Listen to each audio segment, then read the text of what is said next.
అందరికీ నమస్కారం. ఈ సినిమా జూసి బయటకొచ్చిన తర్వాత నాకొచ్చిన ఫీలింగ్ ఏంటంటే, నేను బ్యాడ్ సినిమా జూసినట్టు అనిపించలేదు.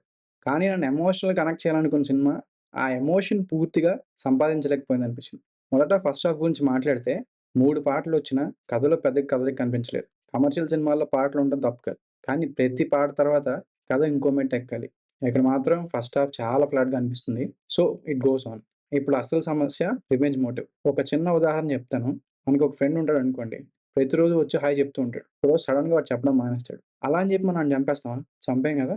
మనం గూడా హాయ్ చెప్పకుండా ఇగ్నోర్ చేస్తూ మన పని మనం చేయాలి. ఎగ్జాక్ట్‌లీ ఇదే. ఇలాంటి విషయంలో రివెంజ్ తీర్చుకోవాలి అనే సిట్యుయేషన్ సినిమాలో క్యారెక్టర్స్ క్రియేట్ చేస్తాయి గదా! ఆ రివెంజ్ తీర్చుకునే సిట్యుయేషన్ ఎలాంటిదంటే, మనం ఎళ్లి అంత సీరియస్ యాక్షన్ తీసుకోవాల్సిన నెసెసిటీ లేదు.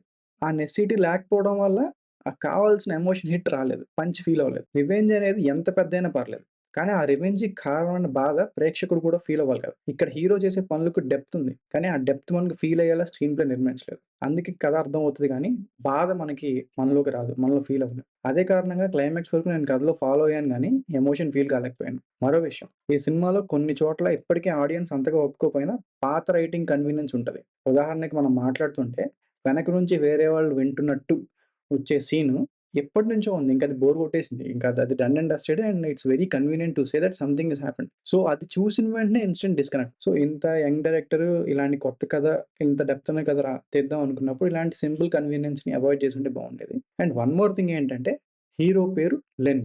సినిమా మొత్తం మహాభారతం థీమ్ చుట్టూ తిరుగుతూ ఉంటుంది. ఒక విలేజ్‌లో జరుగుతూ ఉంటది. అలాంటప్పుడు లెనిన్ అనే పేరు వినగానే మనకి ఒక వేరే ఐడియా వస్తది. Because it is related to a revolutionary leader. ఆ పేరు ఎందుకు పెట్టారు?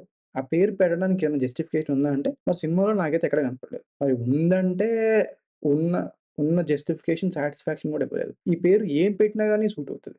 బట్ ఎందుకు పెట్టారనేది ఇంకా it's all up to you. Music విషయానికొస్తే బ్యాక్‌గ్రౌండ్ స్కోర్ గాని, పాటలు గాని అంత ఎమోషనల్ కనెక్షన్ ఇవ్వలేదు. ఇంకో లెవెల్‌కి కూడా తీసుకెళ్ళలేదు. మామూలుగా సినిమాకి తగ్గట్టుగా ఉన్నాయి. మంచి మ్యూజిక్ ఉంటే సీన్ అయిపోయాక కూడా ఆ ఫీలింగ్ మనతో ఉంటుంది కదా! అలాంటి ఫీలింగ్ అయితే ఎక్కడ రాలేదు. ఈ ఇంటర్వెల్ ట్విస్ట్ కూడా ముందే యాంటిసిపేట్ చేసేస్తారు. నాకు తెలిసి మీకు కూడా అనిపిచ్చేస్తది. ఏ క్యారెక్టర్ ఏం చేస్తుందనేది. సో, అది అంత ఎక్సైట్‌మెంట్ ఏమి ఇవ్వలేదు. అయితే ట్విస్ట్ ప్రెడిక్టబుల్ కావడం ఒకటే సమస్య కాదు. చాలా గొప్ప సినిమాలు ట్విస్ట్ కూడా మనం ముందే ఊహిస్తాం. కానీ రివీల్ అయినప్పుడు మనల్ని షేక్ చేస్తది కదా! షేకింగ్ ఫీలింగ్ ఇక్కడ జరగలేదు. ఇప్పుడు మంచి విషయాలు కూడా చెప్పాలి.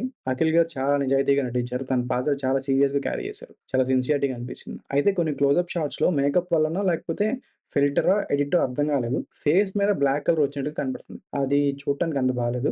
అదొక్కటి కొంచెం ఇంప్రూవైజ్ చేసుంటే నేచురల్‌గా అనిపించేదేమో. ఓవరాల్‌గా చూస్తే ఇది ఒకసారి చూడొచ్చు అనిపించే సినిమా. ఆ బాధ ఏదైతే ఉందో, ఆ బాధాకరమైన సినిమాలో కావాల్సినంత బాధ మనకి రీచ్ అవ్వలేదు. అదొక్కటే ఇష్యూ. కానీ నా దృష్టిలో ఈ సినిమా యొక్క అసలు సమస్య కథ కాదు, ఎమోషన్ కనెక్షన్. ఎందుకంటే ఈ సినిమా కోర్‌లో ఒక చాలా బాధాకరమైన కథ. కానీ సినిమా అయిపోయాక ఆ బాధ ప్రేక్షకుడి మనసులో మిగలాలి. నాకు మాత్రం ఆ ఫీలింగ్ రాలేదు. ఓకే. చూసొచ్చేసినట్టు అనిపించింది. ఈ సినిమాకి పెద్ద కంప్లెయింట్. మంచి ఆలోచన ఉంది, మంచి నటనుంది.